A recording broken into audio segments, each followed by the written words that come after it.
Olá! Hoje a gente vai conversar sobre uma passagem, talvez uma das mais quietinhas, mas com um significado gigantesco na jornada de Abraão. É uma história que fala de perda, de fé e daquele primeiro passo, sabe? O primeiro tijolinho na construção de uma promessa divina. Olha, para a gente ter uma ideia do tamanho desse momento, vamos tentar fazer um exercício. Se colocar no lugar de Abraão e Sara. Pensa só, viver mais de 100 anos, uma vida inteira atravessando desertos, vivendo milagres e o tempo todo carregando no peito aquela promessa de Deus. É uma coisa monumental, né? E é justamente aí que a nossa história começa. Mas olha que interessante. Não começa com um milagre espetacular. Começa com uma coisa muito humana. Algo que todo mundo, em qualquer época, entende. A perda. A dor da despedida. E é num momento desses que a fé é provada de um jeito bem diferente. É que Sara, ela não era só esposa de Abraão, né? Ela era parceira dele em tudo, em toda essa jornada de fé. Foi ela que deixou a terra natal junto com ele, que esperou décadas pelo filho da promessa, o Isaac. Ela foi, sem dúvida, uma matriarca fundamental. E a morte dela, lá em Hebron, na terra de Canaã, nossa, encerra um capítulo gigantesco. E a reação do Abraão é tão real, tão humana. A gente pensa nele como grande pai da fé. Mas ali, ele sentiu a dor da perda com toda a força. O texto diz que ele chorou, lamentou profundamente.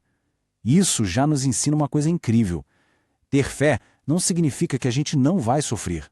E esse é o ponto-chave. A fé não eliminou a dor de Abraão, não era uma anestesia, mas foi a fé que deu a ele a força para conseguir atravessar essa dor, para seguir em frente, para honrar a Sara e, ao mesmo tempo, não deixar de confiar na promessa de Deus.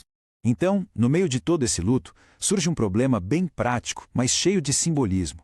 Pensa bem, Abraão está na terra que Deus prometeu a ele, mas ele é um estrangeiro, um peregrino.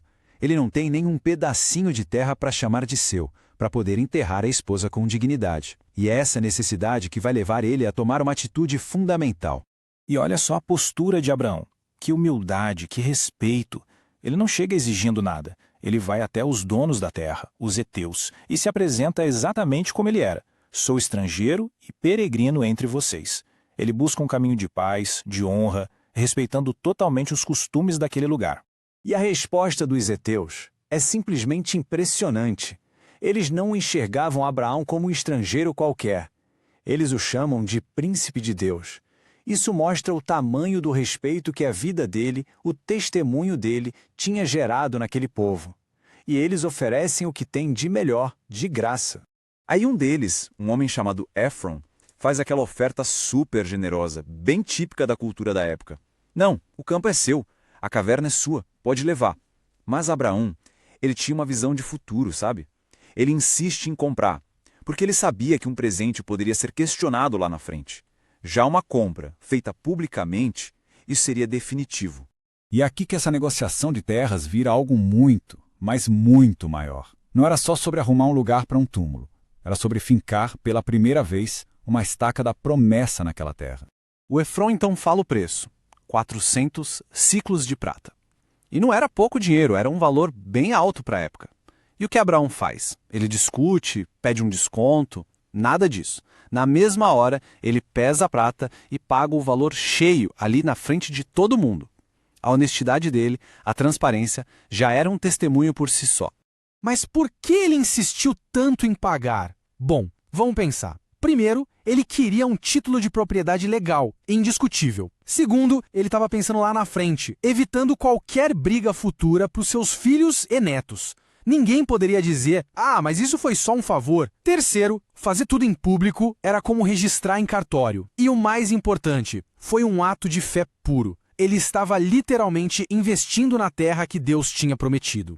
Com o negócio fechado, Abraão finalmente pode sepultar Sara. E esse gesto, que nasceu de uma dor imensa, se torna a primeira parte física, palpável, da promessa da terra se cumprindo. Agora sim, ele era, de fato e de direito, dono de um pedaço de Canaã. E é incrível ver como a visão de Abraão se realizou, né? Aquele lugar não serviu só para Sara. Mais tarde, o próprio Abraão foi enterrado lá. Depois, Isaac e Rebeca. E depois, Jacó e Lia. A caverna de Macpela virou o túmulo da família, a âncora física que ligava todas aquelas gerações à terra da promessa.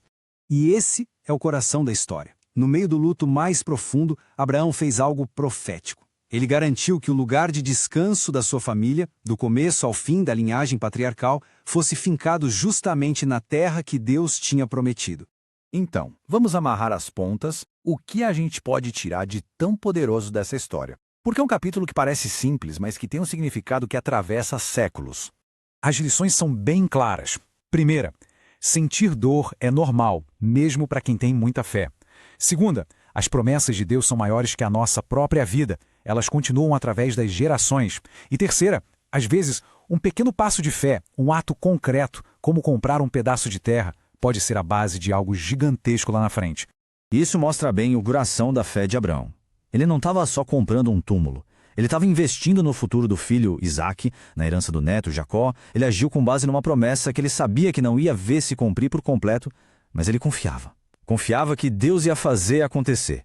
E isso tudo acaba levando a gente a uma reflexão, né? A história de Abraão nos faz pensar quais são os nossos campos de Macpela hoje. Que pequenos passos de fé, de confiança a gente pode dar agora, mesmo que pareçam pequenos, e que podem estar, na verdade, construindo as bases de uma promessa futura. Um futuro que talvez a gente nem veja, mas que a gente confia que está nas mãos de Deus.